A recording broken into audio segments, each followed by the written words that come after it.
So tomorrow is the final day of selection trials for the final spots in the U.S. national team for the 2023 season.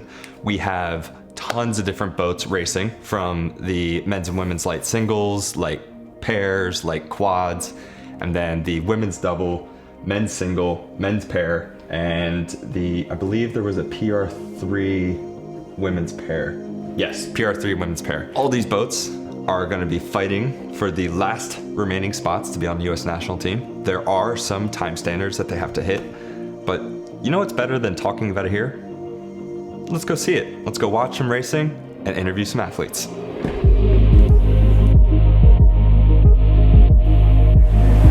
See, this is just lightweight.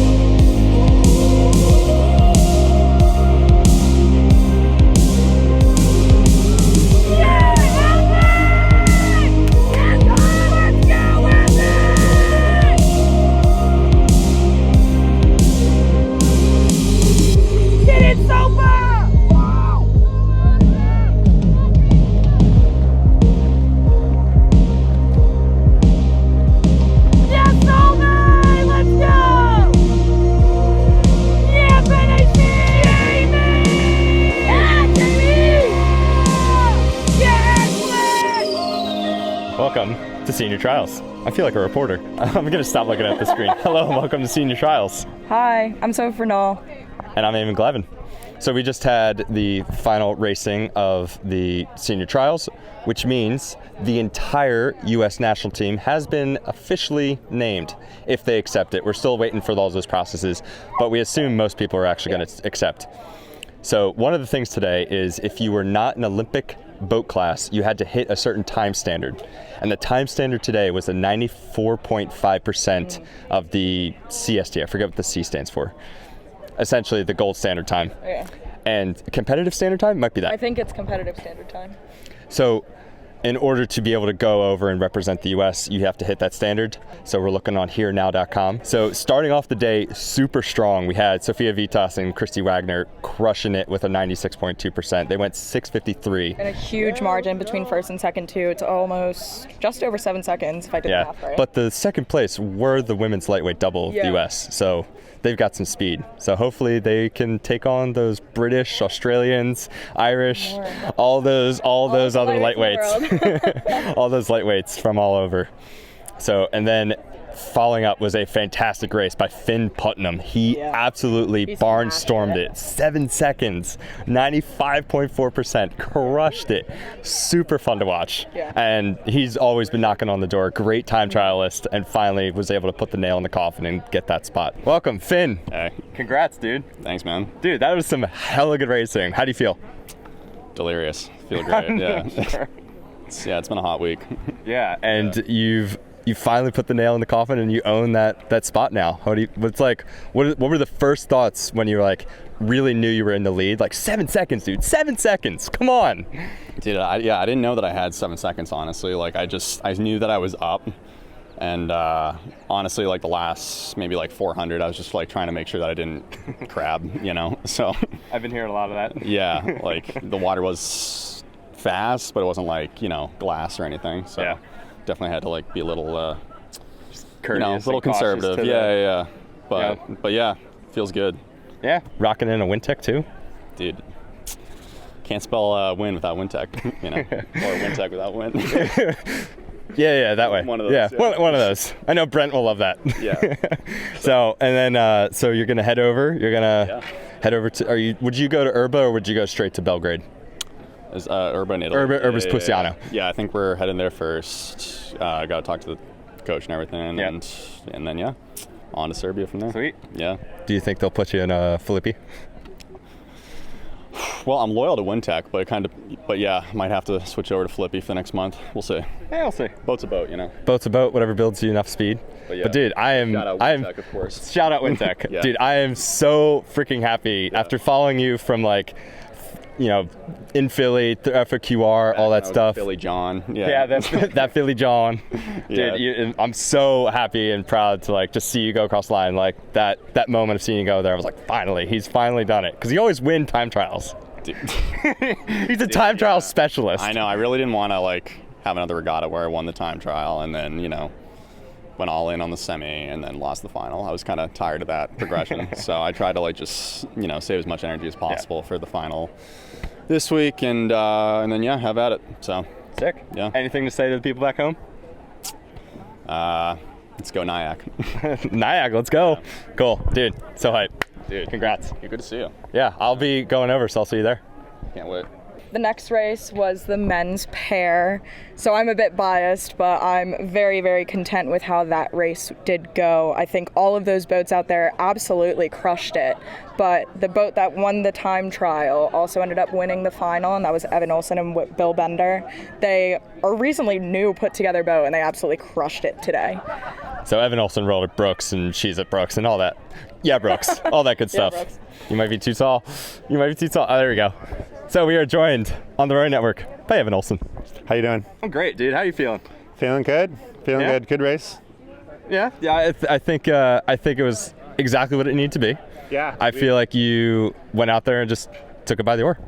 Yeah. I mean, our plan was, just execute nice, easy base. Don't do anything crazy. Don't try to do any big sprints, big moves. Just sit on base, and I think that we did that. And not crab. No crabs. No, we caught a couple crabs in the time trial in the last 100 meters. We did not do that today, thankfully. Yeah. Anything to say to anyone back home or abroad? Go sports. Yeah, Brooks. No, I mean, it was a really awesome opportunity. Like 2 weeks ago, I was finishing up over at Brooks, just raced Henley. And then I sent out a couple emails, called a couple people, and made a connection with Bill Bender and Wyatt Allen at Dartmouth, and came down here and raced it out. Yeah. Pretty cool opportunity. You'd love to see it. You have to see it. Dude, so fun. Chip.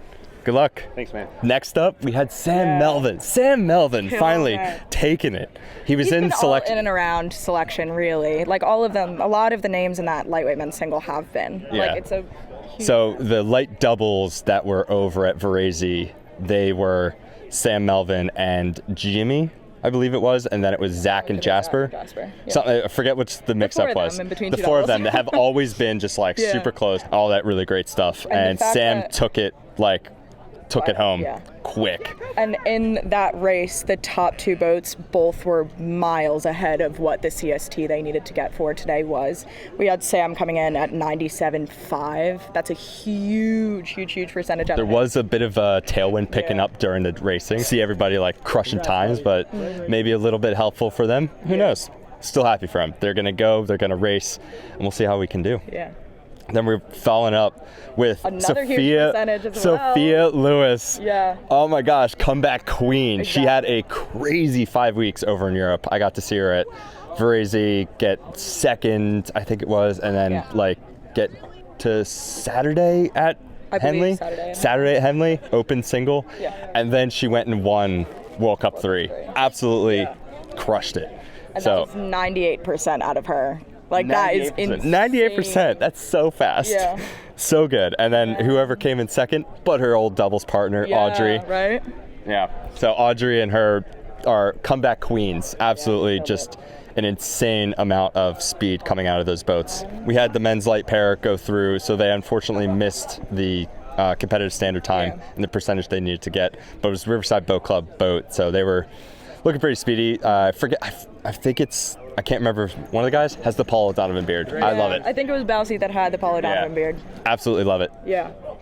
And then we had the women's light pair of Tierney and Solveig. Yeah! Good job, guys! I got these for you! I'm so proud of you! Yeah! Let's go. Penn AC, baby. Philly. It's really, really good to get Philly representation out there. I'm, again, really biased. Go Birds. But on top of that, like for them to go out there and crush a race as well as they did to get a percentage that they did, which was 95.2, all on their own. They didn't race anyone else. They were just racing the clock. And I know I was sitting there like biting my teeth, hoping that they got that percentage so that they're able to go, but they absolutely killed it on their own against the time. It was so well done. So happy. They got second at Worlds last year, so Yeah. you know, they've been building. They race against heavyweights when they go practicing, Yeah. so it's pretty sweet. And then we had what might be our favorite race of the day, just because we're probably. friends with everybody in the boats. But Yeah. the men's light quad, we had the Riverside Boat Club Composite go 95.8. Yeah. So thank goodness. Yeah, I know, right? Like, So thank God. we've got Jamie Copus hopping in that boat. We've got Bernie in the bow, and we've got Casey Howshaw and Ian just crushing it in the middle pair. So really happy for those boys. They've put on some serious speed and put a really fast boat together and took on the Undine boat that came down to race. Yeah. And it's good to see the Undine guys out there as well. Actually, fun fact, Eamon and I met at Undine and we raced together at Undine. That was the first time I ever met Eamon. She also thought I was 22, so Yeah, I did, but it's it fine. was a crazy year. Yeah. And then finishing up, we had the women's light quad. They also did not hit time standard. They went 90.9%. So the women's light quad from Conshohocken Rowing Center, my old boat club, because that's where I used to coach at. Yeah, Conchi. Yeah, Conchi. So those were the main times. I'm not sure what exactly the women's Pure 3 women's pair had to do, but they went 85.9% of competitive standard time. So it's a pretty fast racing overall. I was really pleased to see some big scores, honestly. Yeah, some big scores. We had some really, really solid racing out there. That men's pair race really, like, It was so good. I was expecting that to be like the race of the day, but I honestly have to give it to Finn Putnam. Yeah. He absolutely crushed it. Really happy for him. He's been knocking on the door. He was in the men's quad that went to FOQR when I was there. Yes. So I've followed Finn for a couple of years and I've got to know him, and he is a super nice guy. Really happy for him. Yeah. Pulled for him the whole way, and I would have been. Pull it out, yeah. I know, for him to pull it out like that was just great. So I've been loving the racing, seeing everybody just go out there and send it. So maybe we'll get one or two interviews. I haven't seen anybody walk by. We'll work on it. We'll try, but Jamie Copus, I'm calling you out now. And we're gonna get Jamie's dad as well. oh yeah, it'll be great. So until then, Mr. Copus, please step right in. The people are wondering, was it a plan from the very beginning to have Jamie be an American citizen? I can't say it was planned, but it seems to have worked out very well. Yeah.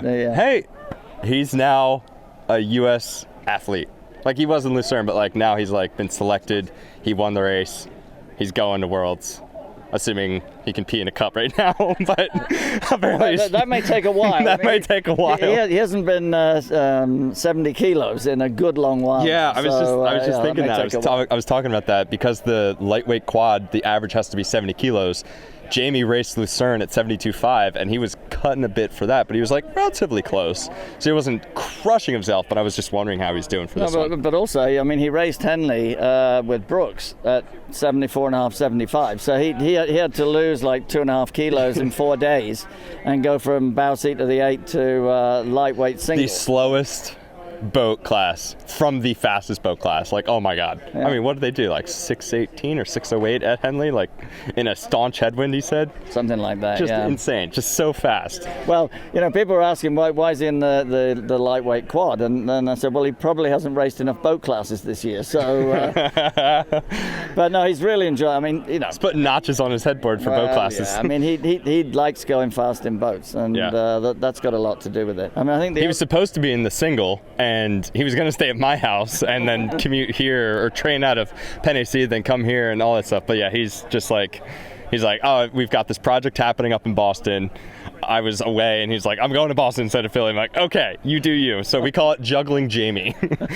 So. Well, it's very kind. Well, this is Mr. Copus. Lovely to have you over. Glad you made it. I love the Lucerne chop too. That's great. Well, yeah, I like the graphics of it. It's a cool graphic. Well, that was a lot of fun. Hope you enjoyed. I very much enjoyed following the 2023 senior trials. We now have 22 U.S. boats named for the World Championships over in Belgrade, Serbia. I will be there, so if anybody wants to help sponsor the trip, maybe be a partner for that trip, please let me know, reach out. Really excited to see how our boats do. I think we'll have a good regatta this year. It is the Olympic qualification year. I'll make a video about which boats qualify and all this stuff, so hope you've enjoyed. Thanks for following along. Remember to like and subscribe. Subscribe. Oh, I don't have it on here. Subscribe. And I'll see you in the next one. See ya.